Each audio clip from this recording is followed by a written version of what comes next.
नाशिकमध्ये महायुतीचा उमेदवार अद्यापही जाहीर होत नसल्यामुळे नवनव्या चर्चांना आणि शक्यतांना ऊत येत चाललाय। सध्या अशाच एका नव्या चर्चेने जोर धरलाय। ही चर्चा म्हणजे अजित पवारांच्या राष्ट्रवादीचे नेते छगन भुजबळ यांना उमेदवारी देण्यासाठी भाजप तयार आहे, पण त्यासाठी भाजपने एक अट घातल्याची चर्चा आहे। ही अट आहे भुजबळांनी कमळाच्या चिन्हावरती निवडणूक लढवण्याची। या प्रस्तावाच्या मागे नेमकी काय राजकीय गणित आहेत आणि भुजबळ हा प्रस्ताव स्वीकारणार का याचा आढावा घेणारा हा रिपोर्ट। नाशिक हा मतदारसंघ एक आणि चर्चा अनेक अशी परिस्थिती निर्माण झाली आहे। पहिली चर्चा विद्यमान खासदार हेमंत गोडसेंचा पत्ता कट होणार।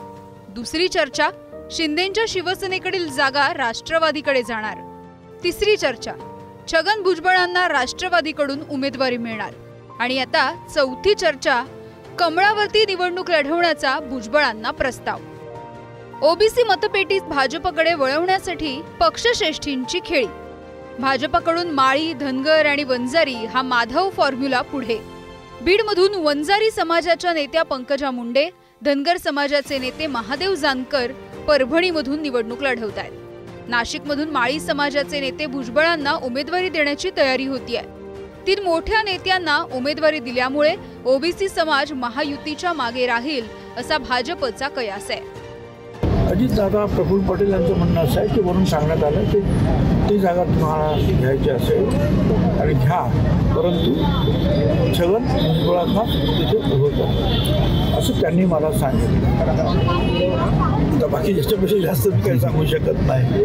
त्याच्या पाठीमागे मग काय आहे काय नाही म्हणजे सगळे जे आहेत याच्या चिन्हावर त्या चिन्हावर असं काहीही माझ्याकडे कोणी विचारणा केली नाही, मागणी केली नाही, अट टाकली नाही, काहीच नाही। प्रश्न आहे भुजबळांनी मराठा आरक्षणाला ज्यावेळेस विरोध केला त्याच भुजबळांनी आता कमळावर लढावं हे एक मी तुम्हाला सांगू का, तुम्ही आता काही प्रश्न विचार लागला, मला जे काही उत्तरं द्यायची होती ते दिलेली आहे। माझे आता मला पुढच्या कार्यक्रमाला जायचं। ओबीसींमधून आरक्षण न मिळाल्यामुळे सत्ताधारी भाजपवरती मराठा समाजाची काहीशी नाराजी आहे। त्यातच मनोज जरांगेंनी उपमुख्यमंत्री देवेंद्र फडणवीस आणि ओबीसी नेते छगन भुजबळ यांना प्रामुख्याने लक्ष केलंय।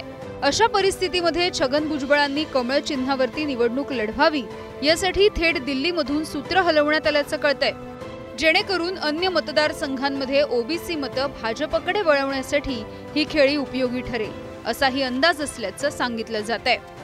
तुम्हाला जर मराठा समाजाविषयी कळवळा असेल तर तुम्ही भुजबळांना उमेदवारी देऊ नका, अन्यथा महाराष्ट्रातल्या 48 मतदारसंघात महायुतीच्या उमेदवारांना याचे परिणाम भोगावे लागतील आणि ते परिणाम तुम्हाला परवडणारे नसतील। छगन भुजबळांना नाशिकमधून जर तिकीट दिलं तर मी स्वतः उमेदवारी करणार आहे। मी पहिले स्पष्ट केलेलं आहे की छगन भुजबळ जर लढले तर मी स्वतः निवडणूक लढेल या ठिकाणाहून। त्याच्यामुळं आम्ही उलट सांगतोय की त्यांना उमेदवारी देऊ नका। जर मला तशी इच्छा असती तर मी म्हटलं असं भुजबळांना उमेदवारी द्या, मला निवडणूक लढता येईल, पण आमच्या डोक्यात ते राजकीय किडे नाहीत, लक्षात घ्या। जर भुजबळ लढले तर 100% लढणार ना, का लढायचं नाही? मग आम्ही समाजाचा उमेदवार देऊ आणि भुजबळ या महायुतीला त्यांची ताकद पण दाखवून देऊ। सलग 2दा बाजी मारणारे खासदार हेमंत गोडसे तिसऱ्यांदा उमेदवारीसाठी पक्के दावेदार समजले जात होते। मात्र भाजप आणि राष्ट्रवादीकडून स्थानिक पातळीवर गोडसेंविरोधात सूर आळवला जाऊ लागला। त्यामुळे गोडसे यांना कधी ठाणे तर कधी मुंबई गाठत मुख्यमंत्री एकनाथ शिंदे यांच्याकडे उमेदवारीसाठी अर्ज करावं लागलं। अशातच नाशिक लोकसभा मतदारसंघामधून छगन भुजबळांनी उतरावं यासाठी विदर्भ ब्राह्मण विकास मंचच्या पदाधिकारी सरसावलेत। विदर्भ ब्राह्मण मंचचे अध्यक्ष करुणेशजी पाठक आणि सचिव रुपेश जोशी यांनी छगन भुजबळ यांची भेट घेऊन त्यांना पाठिंबा दिलाय। आपसामध्ये तेढ कुठे निर्माण झाली नाही पाहिजे हा त्याच्या मागचा आमची भावना आहे। म्हणून ती जागा शिवसेनेला मिळण्यासाठी आम्ही आग्रही आहोत। छगन भुजबळ साहेबांना त्यांनी स्वतः सांगितलं की मी ही जागा लढवण्याची कुठं मी मागणी केलेली नाही, मी कधी पक्षाकडे मागितली नाही, मला वरून सांगण्यात आलं होतं, मला वरून विचारण्यात आलं होतं, म्हणून त्यांना स्वतः त्याच्याबद्दल जास्त मला वाटतं इंटरेस्ट नाही। साहेब आपल्या नावाची घोषणा कधीपर्यंत होऊ शकते? नाशिकचा तिढा कधीपर्यंत सुटेल? साहेब आपल्या नावाची घोषणा कधीपर्यंत होऊ शकते? नाशिकचा तिढा कधीपर्यंत सुटेल?